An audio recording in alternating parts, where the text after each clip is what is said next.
Hello everybody, we are back with the Foundry today. It is me, Sly, accompanied by the magnificent Jonnyboy, and today we're going to be talking about Ronin from Avengers Endgame and the role that he plays.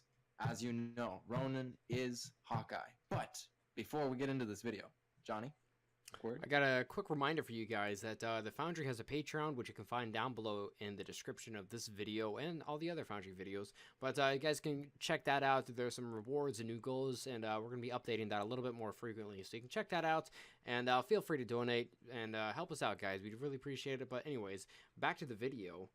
But yeah, Ronin, a character that we have not seen in the MCU just yet, but has an actual definition that it's a samurai without a lord or master during the feudal period of Japan. Samurai became masterless upon the death of his master or of some shaming. But the alias was used by multiple Marvel characters like Echo, Red Guardian, even Blade, and Hawkeye himself. But this video is mainly going to be talking about Hawkeye because he's mostly relevant to MCU. But Sly, can you imagine if Blade actually came to the MCU? I would love to see Blade come into the MCU. I cannot see a Blade without Wesley Snipes, though. I just can't. That's the thing. Yeah, I'm just picturing those little baby sunglasses and sideburns for days and just Wesley Snipes. Like, I mean, who could you cast? That maybe could be for another video, but who knows? But anyways, good idea. But... Ronin. He's the second person to have this identity or the alias. Becoming Ronin when rejoined the New Avengers in the aftermath of Civil War, Hawkeye attempted to hand the costume back over to Echo, who was the first holder of the identity or alias. But Echo actually declined of the return and kind of, knighted Hawkeye of the alias. But we have not seen... Hawkeye's been absent in the MCU for quite some time, since Civil War, or... Yeah, Civil War. He took a break.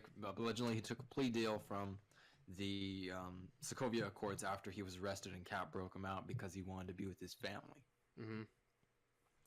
But some major events have occurred between Civil War and the upcoming Avengers film Endgame. We have seen a peek of Hawkeye in the trailer, and boy, does he look mad. Now, how's Hawkeye? How does he play in this situation, Sly? Well, Hawkeye, in the Avengers, from what we've seen so far, all of the movies that he's been present, they have won. He was in the first Avengers where they defeated the Chitauri. He was in Avengers Age of Ultron where, Quicksilver took about a dozen bullets for him. He was there in Civil War when, technically Cap won, so we won that. And then the one movie where he wasn't, Avengers Infinity War, they lose. So maybe he's a morale booster in a sense because he's kind of powerless compared to all the others. Don't get me wrong, Black Widow's, she's kind of in the same boat, but she doesn't have a bow and arrow, so And Hawkeye's cool, man, and played by Jeremy Hawkeye's Renner. Cool. Yeah, Hawkeye's cool. No one has that cool factor like Hawkeye. No, duh. Not a single person. I'd say he's a lot more human of a character, considering he has a family. When they unveiled that secret, it was kind of like, oh, wow, he can live that double agent life like Romanov, but he comes home to a wife and kids. Effectively, So, yeah. So, with his persona appearing to be, as like some reformed, well, I shouldn't really say reformed, but revamped character in Avengers Endgame, and all the scenes we've seen him in, we saw him in the first trailer with his mask and pulling it off after he's slicing and dicing his way around Japan, it looked like. And then the second trailer where he's holding his bow again and the screen is all red and he's looking at something. He just seems very angry, and it's very understandable that he could be making this resurgence in the MCU as a result of post-snap. So that snap, we can probably guess what was affected by the little, Yeah, what's the most important thing going on in Hawkeye's life? I guess his family and the Avengers kind of number two, but main priority, definitely family. So yeah, his family, with the death of his wife and children, most likely, from the decimation, that probably onset who he was. So you're talking about the definition of Ronin in Japanese society, correct? Yeah, feudal Japan. Right. So the loss of a master or some other cause, you could infer that this would drove him past the edge of, his morals. That was the only reason why he took that plea deal and kind of chilled. So now that they're gone, he's gonna unleash like holy vengeance upon whoever did it. Right. So I'm really looking forward to seeing Hawkeye back in Endgame. I really missed him during Infinity War because I'm a big Hawkeye fan. That's just who I freaking am. I like Hawkeye. He's cool, even if he doesn't have his big purple outfit on the entire movie. Right. But I still enjoy him. But anything else there, Sly? Well, I do want to question his swords. Does he have multiple swords or one sword? From the one trailer, I've been seen it a ton, maybe like twice, but I thought he had two swords. I thought he had two swords in that trailer.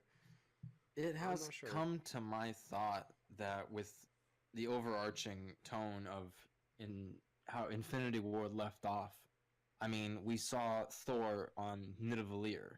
We know Iron Man, Tony Stark, he's a hell of an engineer in terms of like crafting and creating things. And then also from Spider-Man Homecoming, when it was moving day, they showed, all the stuff, Cap's new shield, Thor's magic belt, the Megan-Yord, and all sorts of other things, right? Or the new Hulkbuster too, that prototype. So I have this strange suspicion that maybe Iron Man might have made some sort of new goodie for Hawkeye, or the new Ronin. Right. And I'm wondering what sort of tech that could include. Could that include some sort of new technology regarding the sword or the bow? And then I mentioned Nidavellir. Is there a possibility of Thor returning there to craft new weapons for the Avengers to use? Because he's technically the only one who got a real hit off on Thanos. Mm-hmm. But a lot to look forward to in Avengers Endgame, ladies and gentlemen. But I think that's going to conclude this Foundry video. Of course, these are all for discussion, for you guys to talk about what we're talking about. If you guys want to bring up anything else, comic book related, MCU related, we'll be down in the comments section with you guys. We would love to hear what you have to say. Would love to hear what any theories you have or any suggestions for any other Foundry videos. But until then, make sure to check out Sly and I's channel down below in the description. You guys can also follow both of us on Twitter, though all those links will be down below. And we'll see you guys later on the next Foundry video. Bye-bye.